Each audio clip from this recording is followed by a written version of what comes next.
I'm Victor Padron.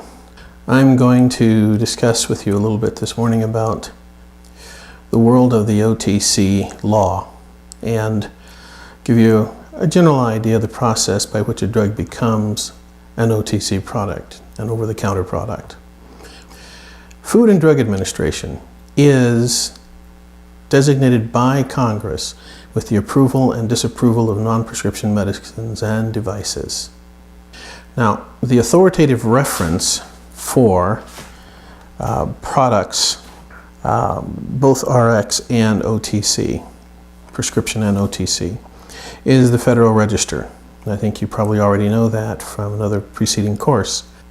The manufacturer's requirements, the labeling, all the rules and regulations that influence the marketing of both prescription and non-prescription drugs ultimately is published in the Federal Register. For our purposes, the relevant laws start with probably 1938, the Food, Drug, and Cosmetic Act, which required a new drug application for stating the proof of safety of all new drugs. So from that point on, the FDA and the Congress required that proof of safety be a requirement for marketing of drugs in the United States. In 1951, the Durham-Humphrey Amendment split drugs into several categories. They provided a category called prescription drugs, a category called non-prescription drugs, and a category that was known as controlled substances. 1962, Kefauver-Harris amendments required proof of effectiveness. This was a new wrinkle in the whole scheme of things, the actual requiring that people who manufactured products actually have some evidence that they did what they said they would do. And in 1972, the FDA implemented regulations to review all roughly 300,000 non-prescription products. So between 62 and 72, the FDA worked mostly on getting prescription drugs in a situation where they could be considered effective. And then after 1972, they began working on the non-prescription drugs. And in 1976, they added medical devices to the list of things which had to be both safe and effective. The FDA, in addition to getting information from CDER, an organization of scientists and regulators who together read through the various information that's provided to them. But product sponsors, these are drug companies in most part, are also responsible for providing information to the FDA. Congress and congressmen also have an influence over the FDA. On more occasions than I can name, the FDA has been threatened by Congress to do something or not do something or have their federal funding blocked or lifted. Lobbyists, special interest groups also have an influence on the FDA. They bring information. They may even send their hired congressmen in. And again, scientists, physicians, the National Institutes of Health, the CDC, etc., all can have input and influence over decisions made by the FDA. Last but not least is the public. And the public hasn't been very vocal up until fairly recently with regard to getting the FDA to do certain things. Products go before the FDA either as a new drug application, abbreviated NDA, or they can be an abbreviated NDA, which is an ANDA, or a product exists as an OTC because it has an OTC drug monograph published in the Federal Register. NDAs tend to cover products. Monographs tend to cover ingredients. Probably a fine distinction, but all of the ibuprofen products, now that there is a monograph for them, the FDA monograph doesn't specify products, brand names and that sort of thing. Everything is done by generic name. Whereas an NDA usually has the generic name there, but also the product name is the thing on which the company is hanging its fortunes, and that is the thing that's emphasized in the NDA.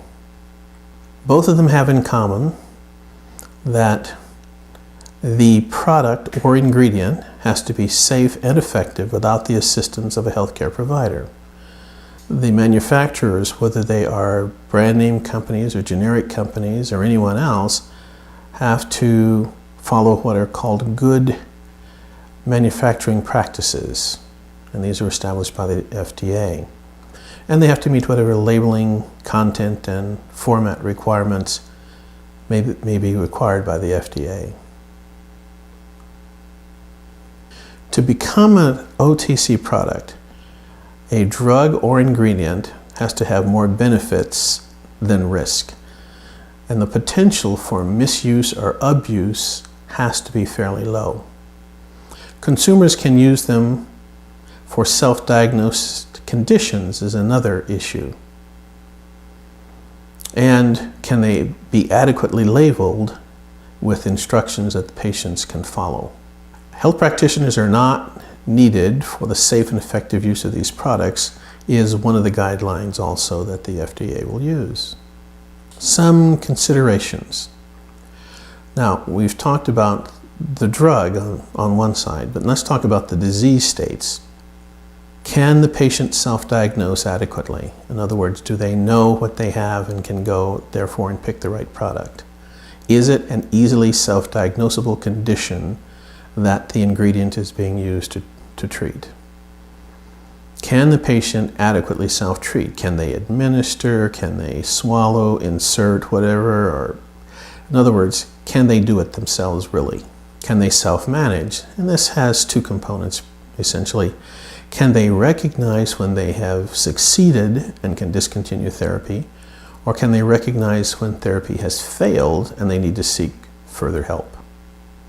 We have a drug side with regard to safety, and we have a disease state side with regard to safety of an OTC product. All non-prescription drugs from 1938 to 1972 were grouped into broad therapeutic categories. Antacids, insect bites and stings, stomach upset products that were not antacids, anti-infectives, and so forth, down through the categories. The panels who looked at these categories were experts in their fields, chosen because they were unique to each category. They were convened and they reviewed all the data on the ingredients in the category. And this was a worldwide evidence-based analysis of literature. If they determined that the product or the ingredient was safe and effective, the term that they use is generally recognized as safe and effective, then they would set the marketing requirements for that ingredient. And a monograph can be fairly general or it can be very specific. For example, these are some of the points that can be in a monograph. They're not the only ones, certainly. What active ingredients are approved? What dosage forms are allowed for that ingredient? What are the doses and the concentrations that are allowed? What is the required labeling, the packaging and/or testing requirements, if that's required? The accepted uses, any warnings that need to be placed on the labeling, and directions for use that can be followed by the public. And there may be professional labeling instructions for healthcare providers and so forth. As of today, all of the original monographs that were set up for 1972 have reached a final status and have a monograph published in the Federal Register, with the exception of sunscreens. Also keep in mind that monographs are amended by the FDA at any time as they get additional information or as people talk to them and give them other information or other things change. So things can be deleted from monographs and things can be added to monographs by the FDA. There are some comparisons to be made. An ingredient that goes through the review process, through the panels, and came onto the market by that route did not require clinical studies to prove their efficacy. Whereas NDAs must include clinical study data to support safety and efficacy. Now, labeling for ingredients in the review process are published. They are public information, and the labeling is the same for all of the products that fall under that monograph. Whereas the labeling on a drug that enters the market by an NDA is unique to that drug. One of the things that's rather unique about NDAs is if the FDA at some point requires the manufacturer to do any kind of additional testing or reviews, whatever, the FDA can give them 3 additional years of marketing exclusivity after the product gets to the market. This is sort of a protection for products which are losing their patent, and the FDA sort of holds things up, and as a result they sort of pay the manufacturers back by giving them this 3-year exclusivity. Of course, in the review process there was no exclusivity at all. The approval of an NDA is a manufacturer's license to manufacture the product, whereas under the review process, the publication of the monograph, particularly the final monograph, is open for anyone to market. So it is not an exclusive license to manufacture the product. Anybody can do it. NDAs are a confidential process, whereas the review process was very public and very open. Some of those things that the FDA could require that might trigger the 3-year exclusivity include label comprehension studies. In patient testing or in public testing, can patients actually follow the directions? Another are actual use studies. If you do test marketing or sample marketing, what you're trying to find out is if patients will actually use the product as it was intended to be used. And the FDA can require additional search for U.S. and worldwide adverse event reporting and collection of data. And that can be pre or post-marketing, but it is a requirement which the FDA can spring on a manufacturer, resulting in the triggering of the 3 years of exclusivity.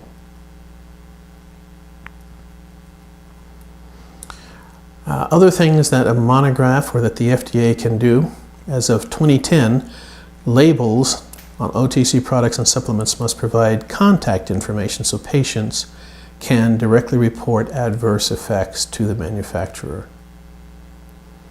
In 1999, the FDA required all OTC products to have a standard label format.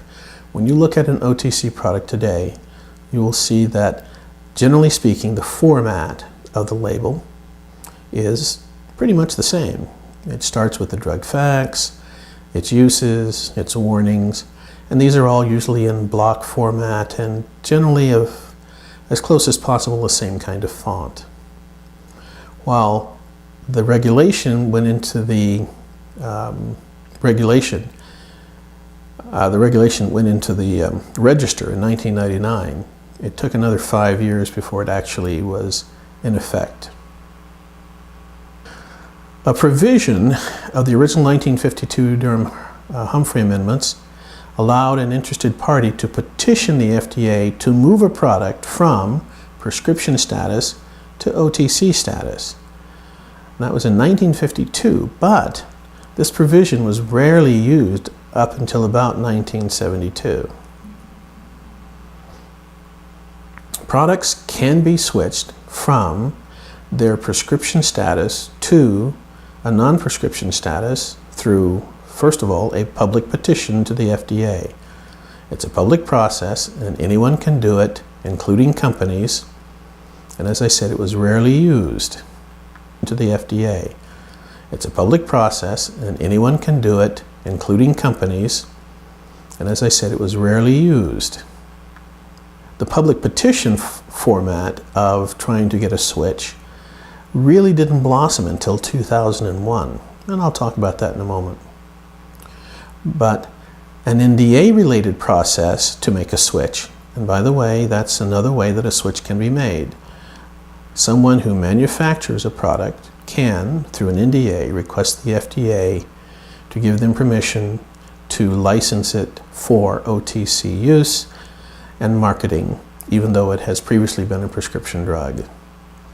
The NDA process is confidential, and because filing NDAs is very complicated and can involve stacks of papers as high as human beings, very few people actually do NDAs other than manufacturers.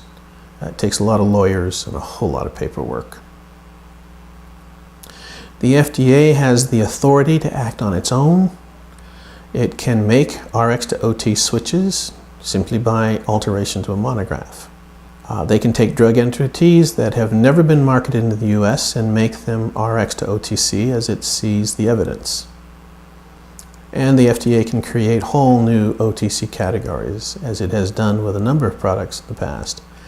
The proton pump inhibitors, while they fall under a particular category, there was never a provision in the GI monograph for a product like the proton pump inhibitors. There was no category for Rogaine, the product for hair growth. There was no monograph for the nicotine products. So the FDA, as it sees fit, can make new categories and add drugs. The first RX to OT switch was made by NDA in probably 1971. And the product was a treatment for athlete's foot called Tinactin. Almost all of the products that came on the market between 1971 and 2001 came through the process of an NDA by a manufacturer. The dam sort of broke in 2001 when an HMO out in California requested that the FDA make all non-sedating antihistamines OTC. And actually it made sense, because if you look at the profile of the antihistamines, the non-sedating are probably safer than the ones that were already out there. And consequently, the FDA agreed and released Claritin as the first non-sedating antihistamine. Now, of course, since then, others have come on the market. But this is the first time where a petition switch had actually been used and used to success. Now, when a product switches, it can switch a number of different ways. For example, it can be a complete switch, in which case the move from RX to OTC, all forms of the drug move, and there is no longer a prescription version of the drug available. Tinactin, that one I talked about earlier, is an example. Rogaine is an example. And the Pinex product for pinworms is another example. When they became OTC products, there was no longer a prescription product available. There is a thing called a partial switch, in which you end up with both an RX or prescription and an OTC version running parallel. However, they can differ in dose, in strength, in dosage form, and in their intended uses. For example, the 200 milligram Motrin is available OTC. The 400, 600, and 800 milligram versions are all prescription drugs. Anaprox in the 220 milligram version is a non-prescription product and can be gotten OTC. All of the other versions of that product, the higher strengths, are prescription drugs. A very unusual one is Imodium, also known as loperamide. It is the same strength both as an OTC and as a prescription drug. However, the maximum daily dose for Imodium OTC is 16 milligrams. The maximum daily dose for Imodium prescription is 32 milligrams a day. Likewise, Imodium OTC is only for mild diarrhea, whereas the prescription version can be used for various kinds of bowel disorders, including things like irritable bowel syndrome. Consequently, They may look alike, they may be the same strength, but their intended uses are different.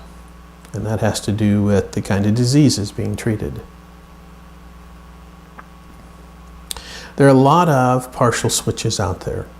Permethrin cream is a prescription drug and is used for both lice and scabies. Permethrin lotion is OTC and is only indicated for use for head lice. The Nicorette products, there's Nicorette gum, OTC, Nicoderm CQ, OTC, Nicorette NS, the nasal spray, is a prescription drug. Clotrimazole, when used as a vaginal yeast infection treatment, is OTC. Clotrimazole used for athlete's foot is likewise a product that is OTC. But if you take clotrimazole orally, you're dealing with a prescription drug. And that is my effort to try and give you some kind of an idea of some of the legalities and issues related to OTC products. I think it's about 3 years ago now, it was estimated that pharmacists made 80 million product recommendations per month nationwide. So there you have it, your introduction to Law and Order FDA style.